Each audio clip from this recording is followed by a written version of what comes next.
Hey friends, it's Haley Sutter, your Amarillo Realtor, and as many of you probably noticed, you got an appraisal notice in the mail, and guess what? It's gone up. So we're going to talk about disputing your property taxes. Now keep in mind this is going to be only for Randall and Potter County. So here, Amarillo, Canyon, Bushland, and our local area. So the very first thing you want to do is go to prad.org. And once you get to Prad, on the left corner, you're going to see online services and click public portal. This is where you're either going to create an account or log in. We're then going to go to your dashboard, access all your properties, and add all your properties before we start doing anything. So don't worry, I'm going to go slow, step by step. So very first, we're going to go to prad.org. That's prad.org. And we're going to go to the left-hand corner, online services, and then click on public portal. This will take you to this purple screen where it'll give you the option to log in or make an account. If you don't have an account, this is where you obviously will make one. Now, remember the email that you use, remember the password, write it down, keep it somewhere safe and secure because you're going to use this every single year. It's not just for today.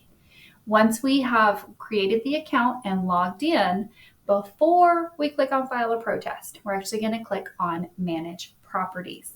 So once we go to manage properties, it's going to bring you to a list. We're going to click on my properties so that you can see all of your properties. Now, many of you may only have one property. That's perfectly fine.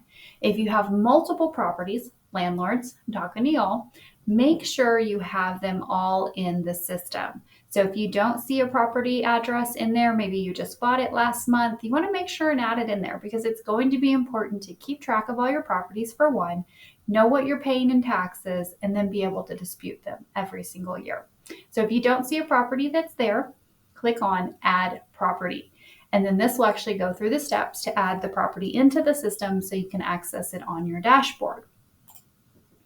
To add the property, it's going to ask for your property ID and your e-file PIN. Now, on your notice that you received, in the right-hand corner, you're going to see property ID at the very, very top. That's what we are looking for. The e-file PIN is going to be at the bottom of that text box in the top right-hand corner, and it says e-file PIN. It's a 4-digit code. We need that information. So once we have that, that's where we're going to add the property, add the e-file PIN. Now, for some of those of you who've used this before, you're going to see your property, but it might say add PIN, like it shows right here on the right hand of the screen. If you see that, you need to pull your information and add your e-file PIN in there. Otherwise, you will not be able to dispute your property taxes this way. So make sure we have all of the properties in there. Once we do, we're going to click back on home. And then we're going to go to file a protest instead of manage properties. Once we click file a protest, you're going to see all your properties pop up. And then on the far right-hand side, you're going to see an action menu. From that action menu, you're going to select protest property. This is going to pop us up to what looks like screen number 4 here. So this is going to have a picture of the property, your current value, and then what they plan to increase the value to. It's also going to show you the PIN number on file. You want to confirm that is the same as what's on your notice. And if it's not there, this is where you will put it in, meaning you skipped a step, but that's okay. So click next once you do have your property PIN in there or confirm that that is actually your PIN on the notice that you received.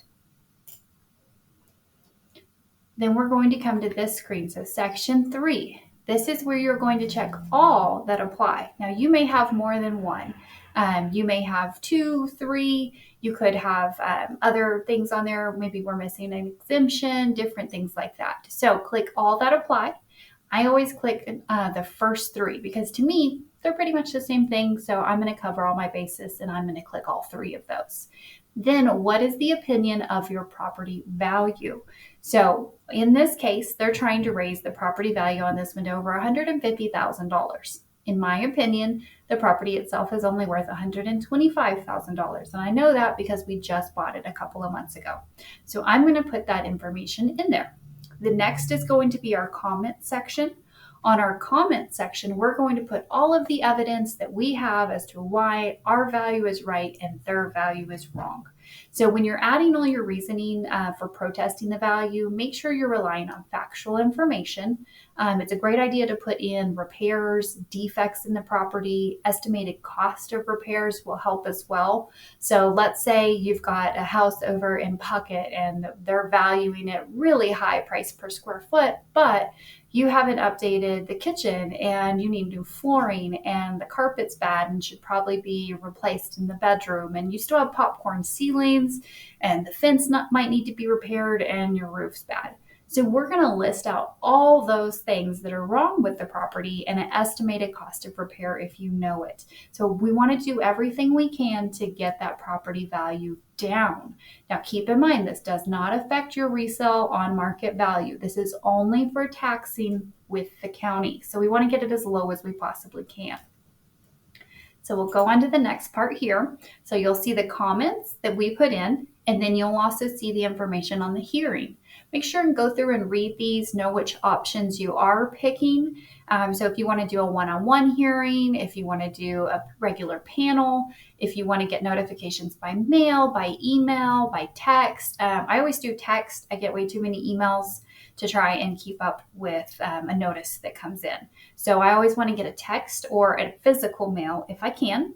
And then always request CAD evidence. CAD evidence is basically their proof showing that they're right and you're wrong. So you want to see what they are looking at and actually get that information. So I always request that CAD evidence. And then for notices, I do mine physically by mail, just because it's easier for us to keep track of that way. And then I'm going to submit this. So make sure you have all the information in, everything's filled out. If you click submit and it gives you an error, go back through, make sure you've selected everything. Chances are you probably missed a drop down somewhere on this bottom portion. Okay, so once you do that, it's going to bring you to this screen. This is going to show you that your protest has been filed. Now, it's going to ask if you want to add evidence now or if you want to add evidence later. So evidence is going to be things like sold properties, what they actually sold for, the repairs that are needed on your property. So if your kitchen's outdated and you have popcorn ceilings, you might put a picture of that in there.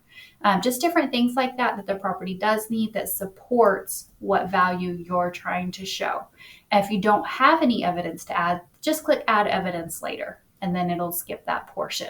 So you're going to see once you have submitted everything on your dashboard in your portal, you will see on the right-hand side showing that you've submitted it. It shows my comments. It's going to update and show a hearing date.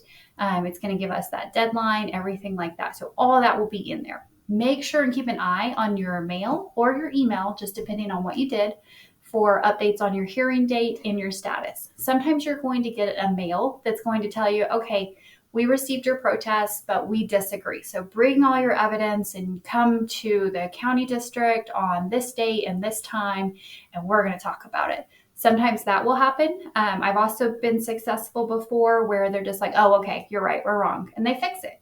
So it just depends on kind of how much evidence you provide and what you can support. I've had it both ways where we had to go in person on one property, and then the other property that we submitted, they just accepted the dispute. So just keep an eye on all that.